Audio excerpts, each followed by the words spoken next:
अस्सलाम वालेकुम बेटा।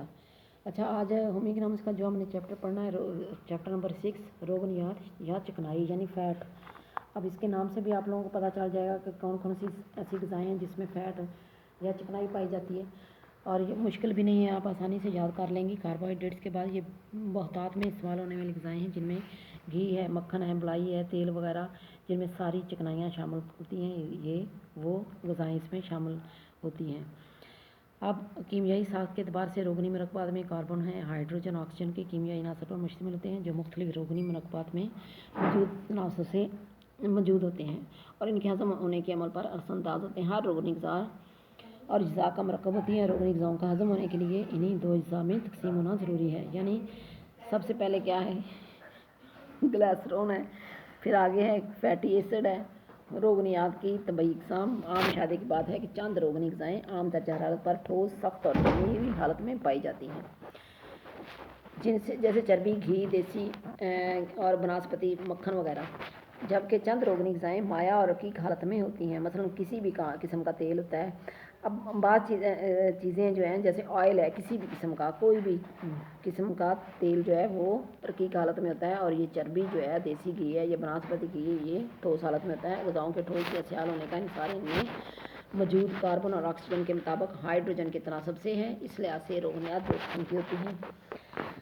सेचुरेटेड फैट्स हैं, यानी सैरशुदा रोगनियात जिनको कहते हैं, ऐसी रोगनी ग़िज़ाएँ जिनमें ऑक्सीजन और कार्बन के मुताबिक हाइड्रोजन भरपूर और पूरी मिकदार में शामिल हो, इसमें मज़ीद हाइड्रोजन शामिल करने की गुंजाइश ना हो, इन्हें सैरशुदा रोगनियात कहा जाता है। ये आम दर्जा हरारत पर ठोस और जमी हुई हालत में रहती हैं, मसलन चर्बी है, मक्खन है, मलाई, घी वगैरह।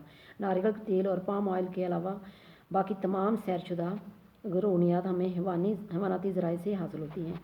अब अनसैचुरेटेड फैट्स जो हैं, ये रोगनी ग़िज़ाएँ आम दर्जा हरारत पर मुंजमद नहीं होती, मसलन रकीक और सियाल हालत में रहती हैं। इन्हें गैर सैरशुदा यानी अनसैचुरेटेड रोगनियात फैट्स कहा जाता है, क्योंकि इनके रोगनी तुरशों में कार्बन और ऑक्सीजन के तनासब से हाइड्रोजन की मिकदार कम पाई जाती है। इसमें मज़ीद हाइड्रोजन शामिल करने की गुंजाइश नहीं होती, और इनकी आम मिसालें जैतून है, सरसों है, बनोले, मूंगफली या सोयाबीन और सूरजमुखी तेल वगैरह जो इसमें बहुत ज़्यादा पाए जाते हैं। फिर हाइड्रोजनी अंदाज क्या है, गैर सैरशुदा यानी अनसैचुरेटेड जो है फैट है, रोगनियात को सैरशुदा बनाने के लिए मज़ीद हाइड्रोजन शामिल की जाती है, जिनकी कमी पूरा करने से वो ठोस हालत में तब्दील हो जाती है। हाइड्रोजन शामिल करने के इस अमल को हाइड्रोजनी यानी अंदाजी का अमल कहते हैं। तेलों से बनास्पति घी और इस अमल के तहत तैयार किया जाता है। हाइड्रोजनी अंदाजी यानी क्या है, सियाल है, गैर सैरशुदा रोगनियात है। फिर हाइड्रोजन ठोस सैरशुदा रोगनियात के जिस्म में काम क्या है, यानी हमारे जिस्म में क्या क्या काम करता है। फ़ैट जो है, चिकनाई क्या काम करती है, जिस्म को क़ुव्वत हरारत मुहैया करती है। सर्दियों में इसीलिए जो ज़्यादा चिकनाई खाई जाती है, सर्दी से बचाने के लिए जिस्म को गर्मी की ज़रूरत होती है। चर्बी जिस्म में बतौर तवानाई के ज़ख़ीरे को जमा भी रखती है, और जैसे भूख या फाके की सूरत में इस्तेमाल करती है। फिर आगे है रोगनी ग़िज़ाओं को जिस्म को बदास यानी बनाती हैं, स्ट्रोगल बनाती हैं, वज़न बढ़ाती हैं। जिस्म के अंदरूनी अज़ा के गिर्द चर्बी की मुनासिबत है, इन्हीं चोट और सदमे और मुनासिब ख़तरा से महफूज रखती है। जिल्द और बालों नाखन के लिए ज़रूरी है। रोगनी ग़िज़ाएँ आहिस्ता आहिस्ता और देर में हज़म होती हैं, जिस वजह से भूख जल्दी नहीं लगती। फिर चिकनी ग़िज़ाएँ जो हैं, विटामिन ए, डी, ई और इसके कुदरती ज़राए हैं। इनके अलावा इसमें ऐसा ज़रूरी रोगनी तुरशा यानी एसेंशियल फैटी एसिड जो है पाया जाता है, जिसकी वजह से जिस्म तख्लीक नहीं कर सकता, यानी कोई भी किस्म की इसकी अदम मौजूदगी में नशोनुमा मुतासर होती है। जिल्द खुरदरी यानी अगर कमी हो जाए तो जिल्द खुरदरी हो जाती है और एक्जिमा की शक्ल इख्तियार कर लेती है। रोगनियात निज़ाम और ख़ुराक के जुज़ बदन बनने में मामून साबित होती है। रोगनियात जो है ख़ुराक को खुश जायका बनाती है। जब हम कुछ भी बनाते हैं या पकाते हैं तो ऑयल के बगैर, घी के बगैर चीज़ खुश जायका नहीं बनती और मज़े की भी नहीं होती, और फिर वो खाई भी नहीं जाती। जिस्म के अंदरूनी अज़ा के गिर्द चर्बी की जो तह बनती हैं उसको रगड़ से बचाती है, यानी हर तरह की चोट से महफूज रखती है। फिर इसके कमी है, रोगनियात अगर हमारे जिस्म में कमी इसकी हो जाती है, डेफिशिएंसी हो जाती है, तो उसके कौन कौन नुकसान क्या हैं। जिस्म कमज़ोर और दुबला हो जाता है, जिस्म में काम काज के लिए क़ुव्वत हरारत की कमी हो जाती है, जिल्द खुरदरी और खुश्क हो जाती है। बाद लोगों के होंठ खुश्क हो जाते हैं, जिल्द खुरदरी हो जाती है, खुश्क हो जाती है, वो इसी की वजह से यानी फ़ैट की कमी की वजह से होती है। अंदरूनी अज़ा के جو گرد مرطوب اور چکنی جھلی وہ بھی خشک ہونے کی وجہ سے کھردرا پن پیدا ہو جاتا ہے. پھر بہت سارے خاملے جو ہیں وہ کام نہیں کرتے. چکنائی میں حل شدہ وٹامن اے ڈی کے خوراک سے میسر نہیں ہوتے ہیں تو جو مزید کئی بیماریوں کی علامات کا باعث بن جاتے ہیں. پھر آگے اس کی روگنیات کی زیادتی کے اثرات کیا ہیں.